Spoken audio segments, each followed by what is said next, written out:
Hello, I'm John Tonner. I'm the Executive Director of the American Membrane Technology Association, AMTA. And at AMTA, we're focused on outreach, education, and promoting the use of membranes in water and wastewater technology applications. And today, I'm here in an ongoing series of chats with pioneers. And to my left here, I have Vincent Roquebert. I hope I did a good, perfect, thank you. Je parle français comme un vache espagnol. Right? I speak French like a Spanish cow.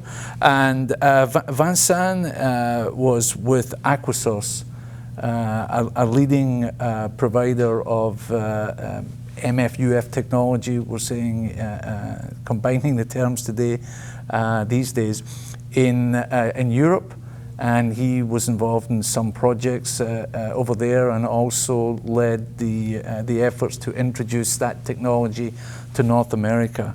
So Vincent, if you could tell us a little bit about your background and how you got into the membrane industry.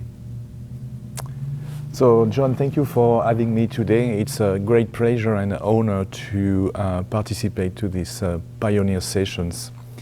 I came to the water industry from the power industry.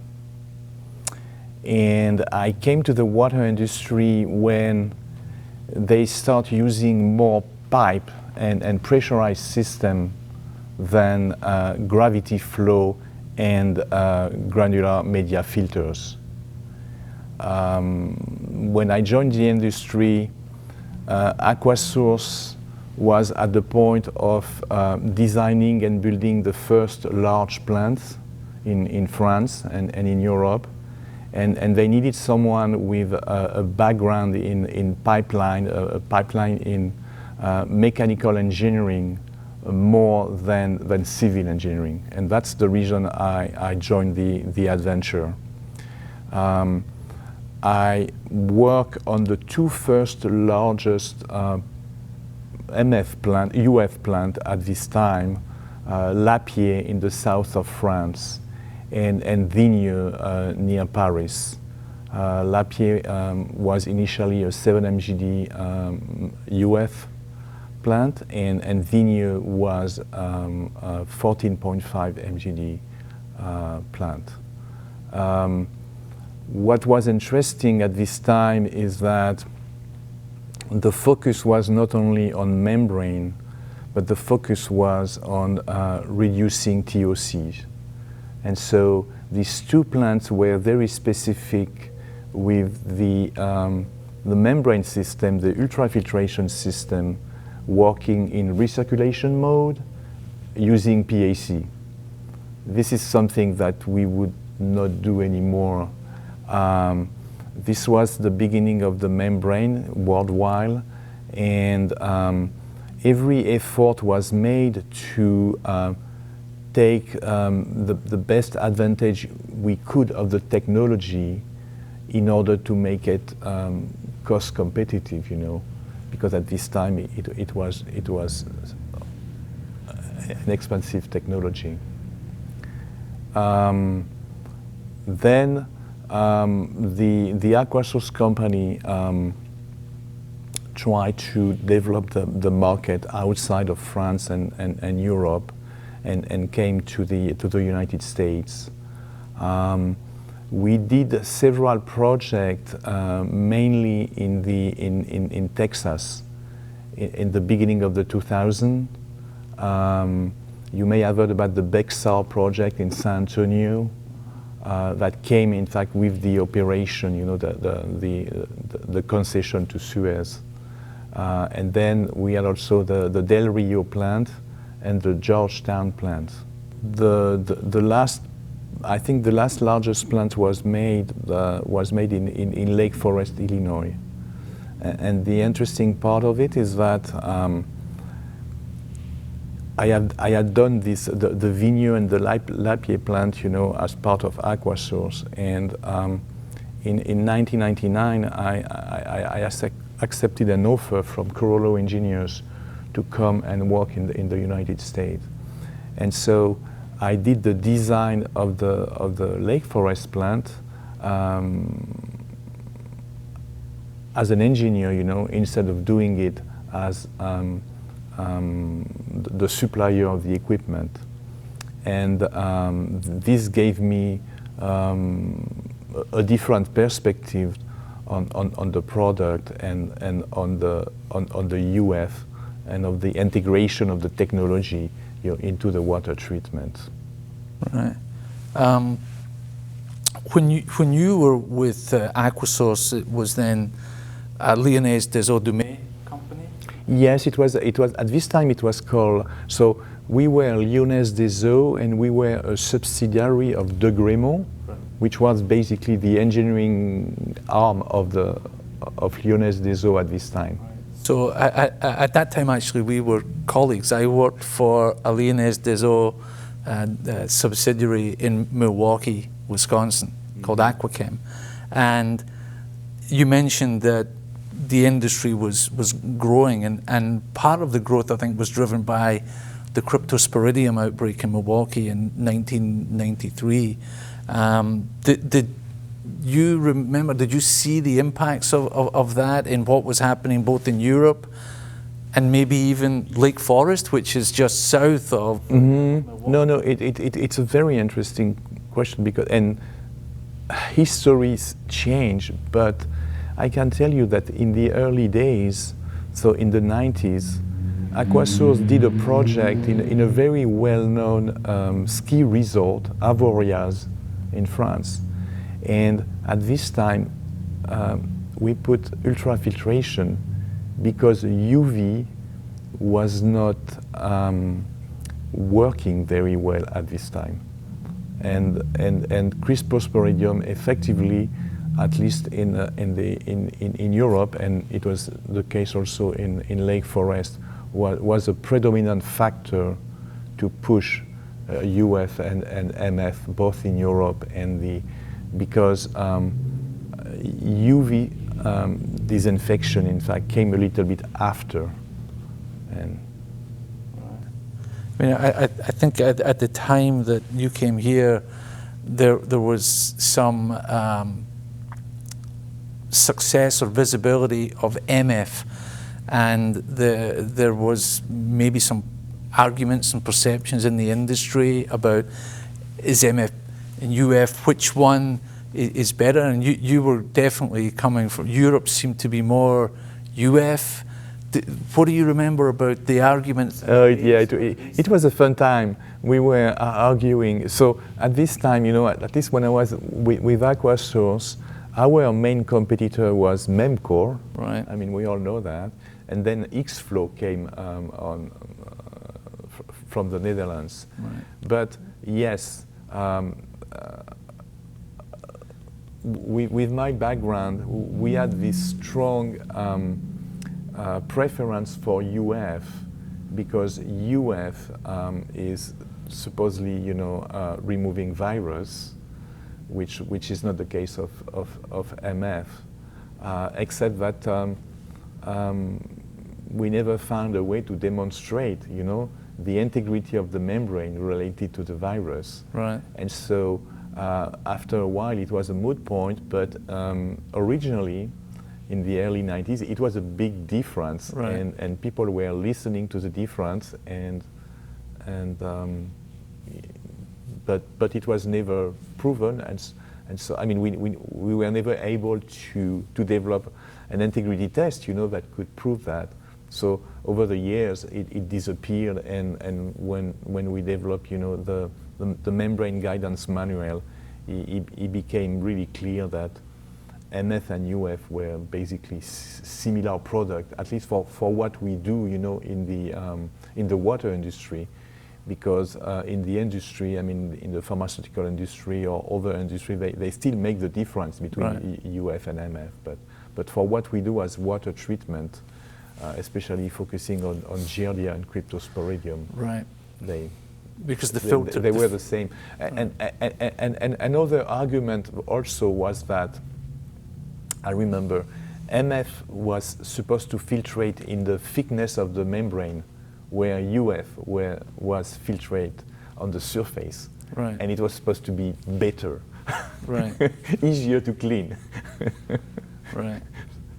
But I think that eventually people came to learn the filter cake had an influence in the effectiveness as well. Right? But at the end, I think now we are more talking about membrane filtration right. instead of MF or UF, and we don't really make the some of us older people, the only thing we can do is put them together, MF/UF. Right? But yeah, membrane filtration, and you mentioned Vigneux-sur-Seine, which is a plant that I had the pleasure of visiting, and I remember walking in the door. One of the first things that struck me was it was designed to help educate, to outreach for people. I don't know how much of the local community would maybe thought of visiting that to see what happens, but there was the membrane module right in front of you, inside the plexiglass or perspex vessel. Was that a deliberate step from the very beginning? It was always going to be used for promotional and educational outreach ideas, or? Yes, I mean the membrane, the Aquasource was really the child of the CEO of Lyonnaise des Eaux. I mean, Jérôme Monod really pushed for membrane, and not only because it was the future, but I think because it was also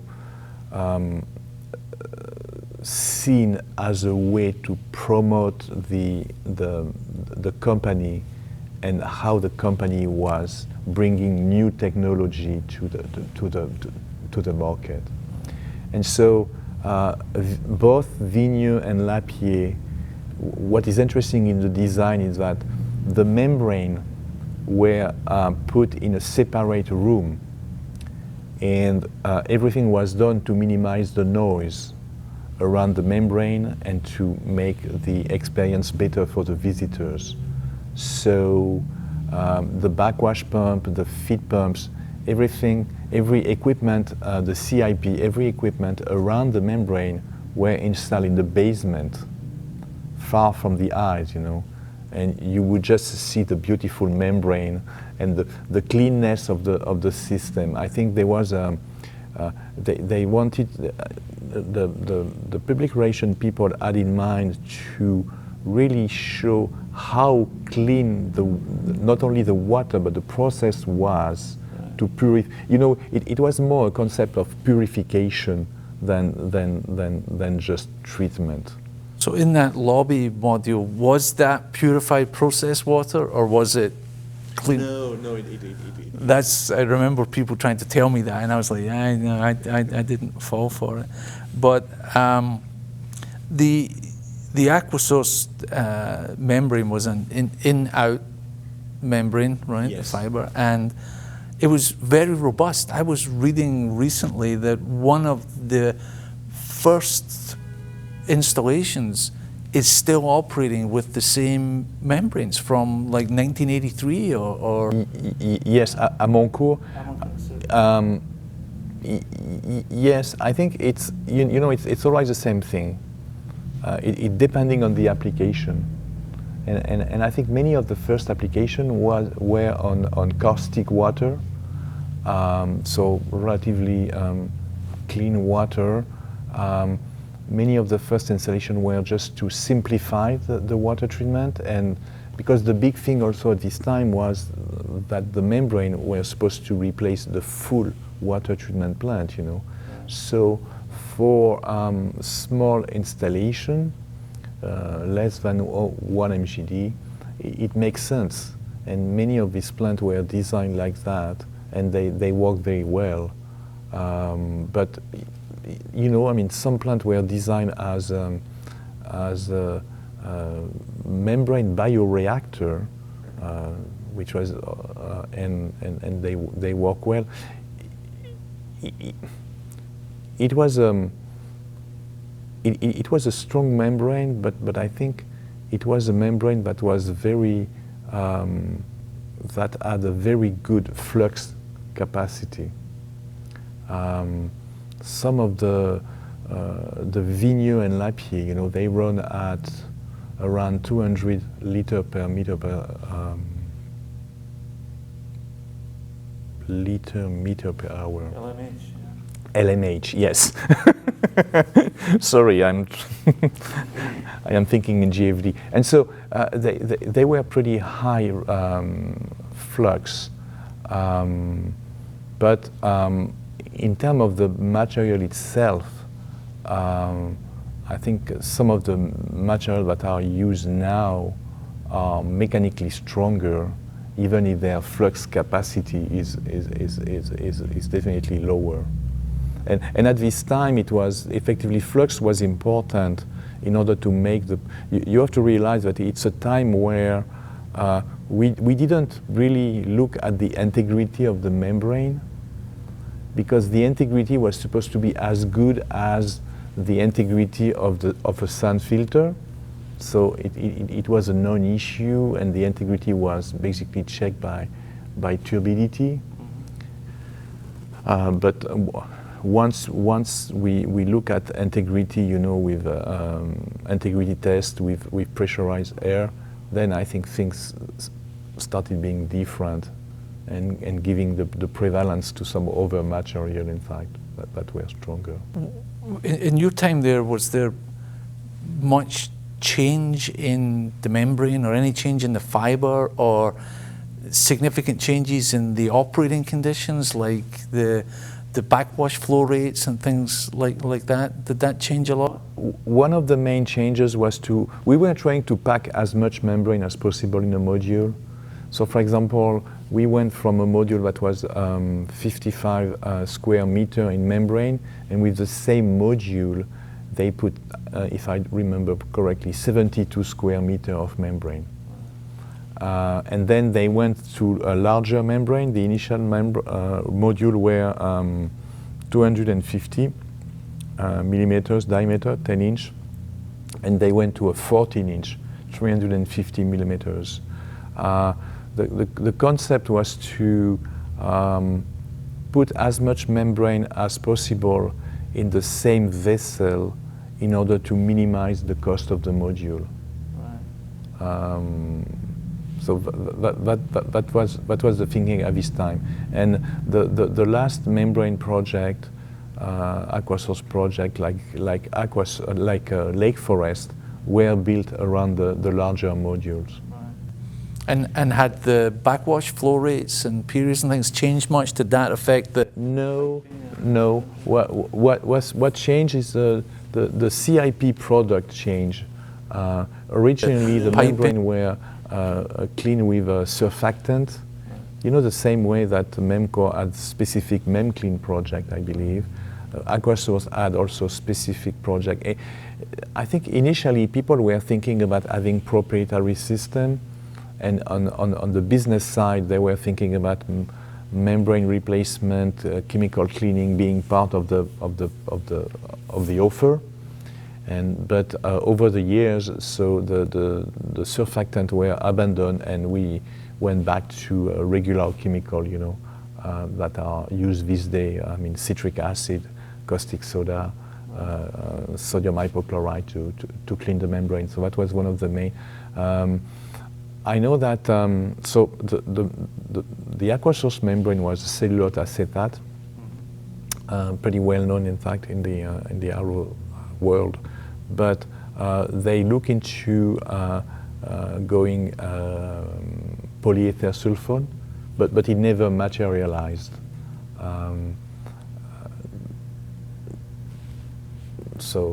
And I think in Europe, and not so much in the United States, where we basically use a PVDF membrane, right. But in Europe they developed a PES membrane. In fact, I mean the X-Flow membrane, the Inge membrane are both using PES.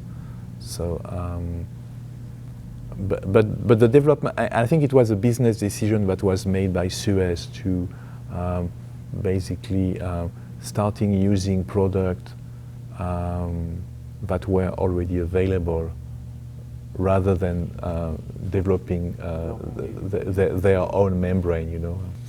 Right. So when you came over to the States, as we mentioned, there were more MF plants here, more UF in Europe, and arguments. What did you find as the biggest challenges at the time of trying to get people to adopt any type of membrane filtration when there were some of these arguments going on in the industry? Interestingly enough, so I came to the United States in 1999, and the first design, membrane design I did was the Lake Forest, and we did the design in 2002, and we, if I remember properly, I mean, we as the engineer, you know, we bid Memcore, Aquasource, Paul. I think Xenon was not there anymore, if I remember, not yet. And there was no argument about MF or UF, but one of the big arguments, many operators were a little bit afraid of the automation of the membrane.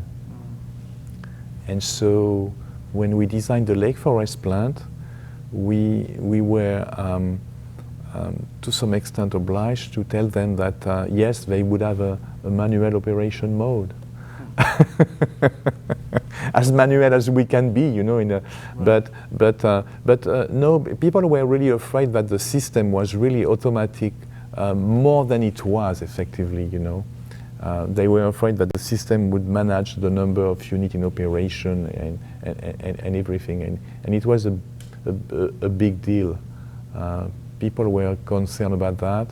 I think the chemical were also a concern. I mean, it's a departure from you know, just backwashing the filter, being obliged to clean the membranes. Right. But after a while, people, it's interesting because people were concerned until they started operating the plant. And then when they were operating the plant, they were like, wow, this is great. So when Aquasource were trying to develop the North American market, they did that by creating a special company with their sister company, Infilco Degremont, correct? Yes, so the way it was done is that Infilco Degremont was in charge of the marketing, of the sales, and people from Aquasource came as technical support. So some of my friend came there, and so for example, when I did Lake Forest, Mark Petrie was there. After spending time in France, he was in Richmond, supporting in fact the Infilco on the technical side of things. At that time, I think Infilco was run by Vernon Lucy. Yes. Remember Vernon, right? Yeah, Vernon Lucy and Mike Dimitriou were the. Yeah, that's another name I haven't heard for a while. But it had limited success. I think, I mean, how many projects were there? It didn't displace the Memcore, like you said, and. No, it was not all the. Let's put it that way. Not all the people were believing in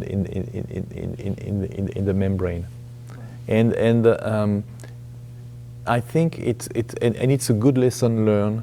When you are selling a new technology, I think you need to, I think, do it through people that are really embrace the technology. I mean, you have to realize that Infilco Degremont can do. They could get a lot of project with basically less risk, with more basic product, you know. Right. And so as a sales guy, you can see where your benefit is, you know. And so it was, I think, Aquasource could have done more project probably if with a dedicated, marketing force. Because so some of the competition was with other more generic physical chemical degramont in-house processes, yeah?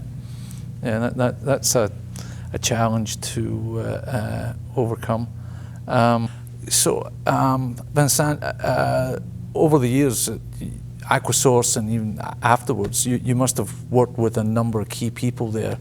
Some of them maybe sadly have passed on, others may have taken different roles in the industry. Who are a few of the key people you remember from that Aquasource period? So, I remember a few people, you know, and interestingly enough, many of them are out of the industry right now. I mean, or they took a different path. So when I was with Aquasource, one of the main technical people were Dominique Bourdiol and Jean-Michel Espenant.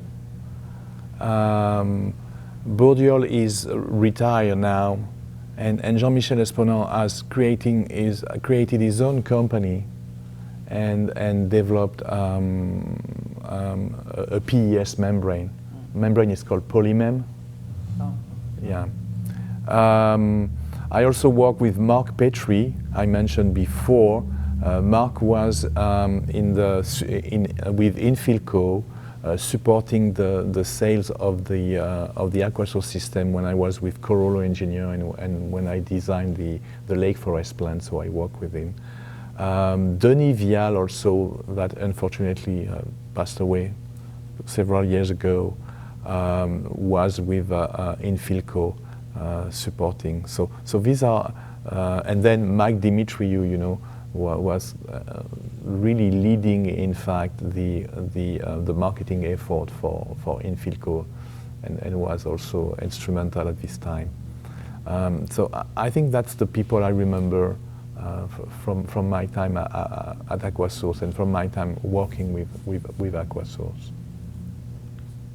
So when you were designing the systems for Aquasource, what were you promoting as the key features, the key identifiers that would help show this is an Aquasource facility, these are the key features that we like, and why we incorporate those concepts?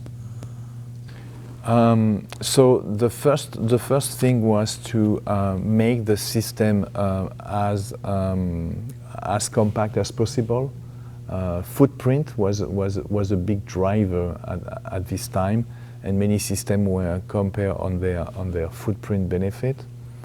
Also, interestingly enough, even in 2002, when we designed the Lake Forest project, we had in mind that the system was supposed to, in the future, we didn't know how we would do that, but the system was supposed to accept other modules. We were not talking about open platform, we were just trying to preserve the client against being stuck with only one module. And so that was also one aspect of the design, and that was one of the reasons to separate what I call the valve rack, where you have all the valve and the instrumentation to make the UF train work from the module themselves. So that was one reason to do that. Originally the Aquasource system was a little bit unique by the fact that we were using an aluminum frame. The reason for that is to have a frame that was at the same time light and corrosion resistant. In Europe, it didn't work in the United States, but in Europe also we are using a specific lining, I would say, to avoid using stainless steel. And so it was a value engineering and cost. So we were using steel with this coating that was from Atochem, and that was really well established in the petroleum industry. Over the years, we tried to. There was always the question of cost. So we always try to use the most cost-effective equipment, especially for the valve, for the operators, and all that. But I think the separation between the rack valve and the module valve, and the use of aluminum were probably the two, and the use of larger modules were probably the three different factors. And what was the application of that lining, the Atochem lining you mentioned? Oh, so all the piping, instead of using stainless steel, we will use this steel pipe that would be lined inside and outside. Both sides, that's right. Right. Okay, that's interesting. We were also paying a lot of attention. It's interesting because people don't pay too much attention to it, but because we were trying to optimize the skids, our headers, they were not only one diameter along the headers. So we were tapering, in fact, the headers in order to make sure we had we were properly splitting the flow between the module. Right. It was very important, especially at Vigne, where the flux were really high, and we were obliged to do that. So balancing the pressure drop, so there was no short circuiting through some modules. Yeah, because when you have especially these long headers, if you keep the diameter the same, the flow between the different modules is going to be quite different. Right. And so when you are increasing the flux, of course, and you are going to foul always the same module if you are not splitting the flow equally between the different modules, the module with the maximum flow are going to foul faster. And so then you create an imbalance that is going to be more and more unbalanced, between two chemical cleanings. Right. And so really balancing the flow between the module was critical to the operation of this high flux. What about the configurations for the backflows and the cleanings? How many modules or was that varied a lot? Was there much experimentation done on what percentage of the line you could take? We were always trying to clean the entire rack or train, because the more you split the cleaning and the more valves you add, and we were not seeing a real benefit. As long as the hydraulic of the system was good, once again, as long as we were splitting the flow equally between the module, the cleaning was efficient, and we didn't really look into partial cleaning of the... I think that's an interesting differentiator as well, because some people have a philosophy of they want to limit the size of the CIP system, and that is what drives how many. But was that? But at the same time, also I would say the rack were not extremely big. The rack were probably in the 2 MGD, no more. And so I think these days we may find some racks that are really big, larger, and so that's the reason people split. But at this time it was not so critical. And also we were, at the beginning, we were not recycling. We were trying to minimize, the amount of chemical. So we were recycling the chemical solution within the train. We were not recycling. Now we recycle between the unit and the tank, and so we have chemical in all this pipe around. But at this time, we were just cleaning the unit, and the chemical were contained within the unit. So basically, the chemical system was smaller than they are now. So the concept of separating the valve rack and the membrane module rack facilitated, as you said, different modules. It eased the client's fear of being locked into a proprietary design. That's kind of like a forerunner to the universal rack that people call them today. Huh? Mm-hmm. So that was quite insightful then. But over the years, looking back now, do you see that any of the competing membrane filtration module concepts and designs have come closer together? Yes. There's more. What do you think are the key features of that's been happening? One of the key features is that it's the size of the module. You know, modules are smaller. I mean, they 8 or 6-inch diameter, and I think they are easier to handle. When we developed the 14-inch module, we also developed a system to move the module and put the module in position. So, because obviously the module was too heavy to be handled by even 2 people, and it was too cumbersome. So you needed to have a system, and so that makes the approach more complex. And as I think as the cost of the membrane went down, I mean, as the market grew, the cost went down, and so it was making more sense to have smaller modules, because I think on the manufacturing standpoint, you can limit the risk, to have if you have a small bad module, it's not as bad as having a large bad module. And the handling in the field was much easier.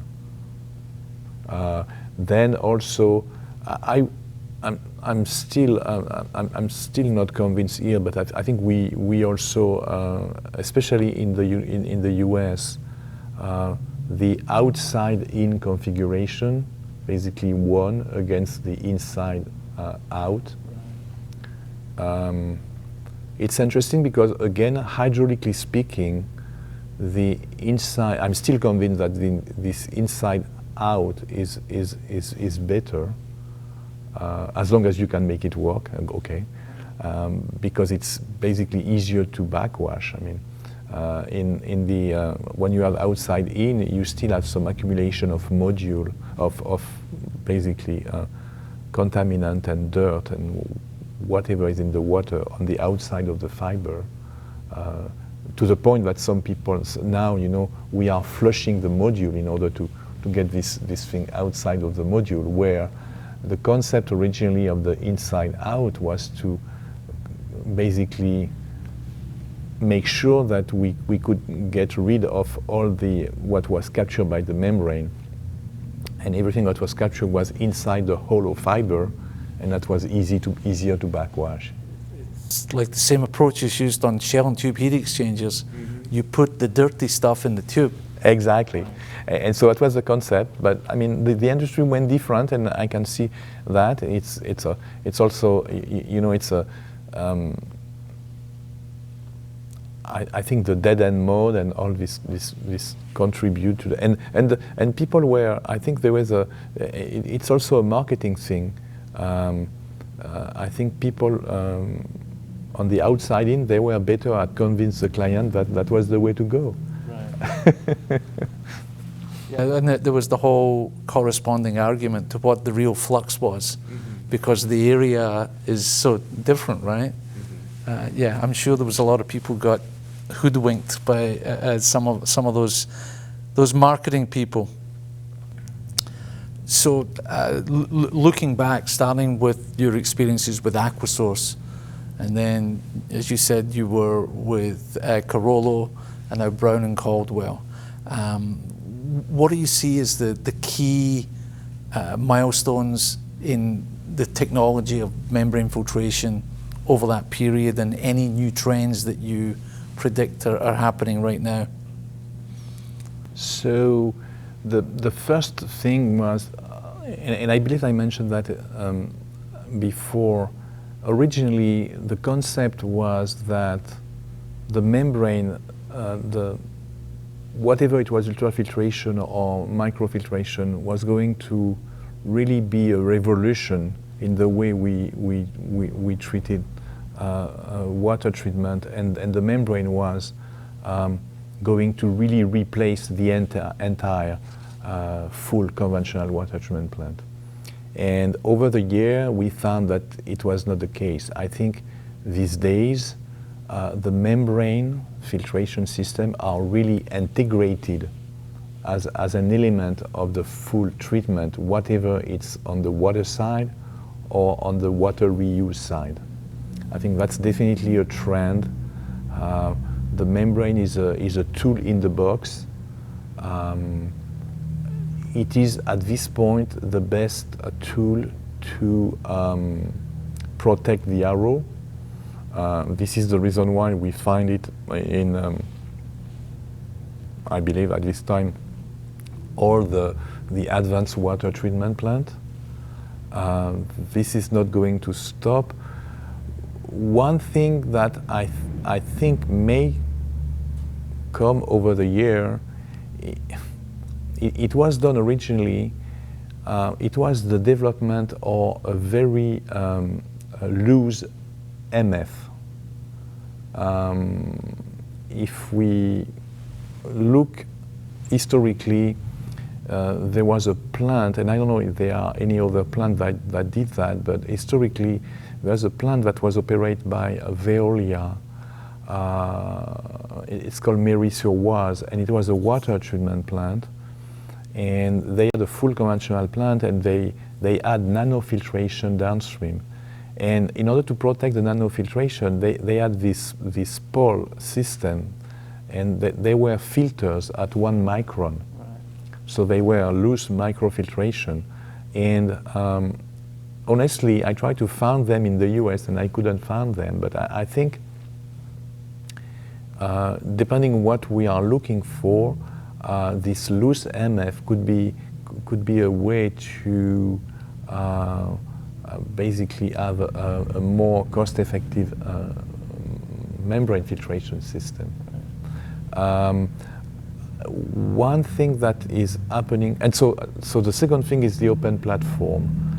In my opinion, whatever you call it, and it's not exactly universal. It's difficult to design for all the modules, but it's relatively easy to design for a couple or 2 or 3 modules to open the competition. I think this approach is going to stay. The future, maybe with artificial intelligence, because operating an MF plant is still part science and part art. Black art. It's not always easy to understand, to really understand what is going on and how the fouling happen and how you manage it. And so having some help, being able, to adjust the backwash frequency, to adjust the backwash rate, with basically crunching data all the time instead of just looking at it once a day, may be a way to basically better operate the membrane and keep the membrane, avoid this change in slope where you cannot control anything, and the inflection point, yeah. And so I think this is probably in our near future. Okay. I was actually going to ask you about the Marie-sur-Oise. It just popped into my head. Because I think, did they add the NF there because of pesticide removal, whereas you said Vigneux-sur-Seine was focused on TOC reduction? Yeah, I mean, pesticide was a big deal too, with PAC, so it was a different approach. Suez was going effectively a UF and a PAC, and Meris went to nanofiltration. Thank you for joining us here today on the Chats with Pioneers, Vincent, and I hope we're chatting again soon and some of the predictions you've made come true. But congratulations on a long career and in helping develop applications for membrane filtration. Thank you so much, and I would like to thank you. All the clients, all the friends that allow me to go through this exciting adventure, because one thing we really learn with membrane is that there is no more a master builder that can know everything about water treatment. We need a good and a strong collaboration between the engineer, the supplier, and the contractor in order to make it work. Excellent. Thank you. Thank you.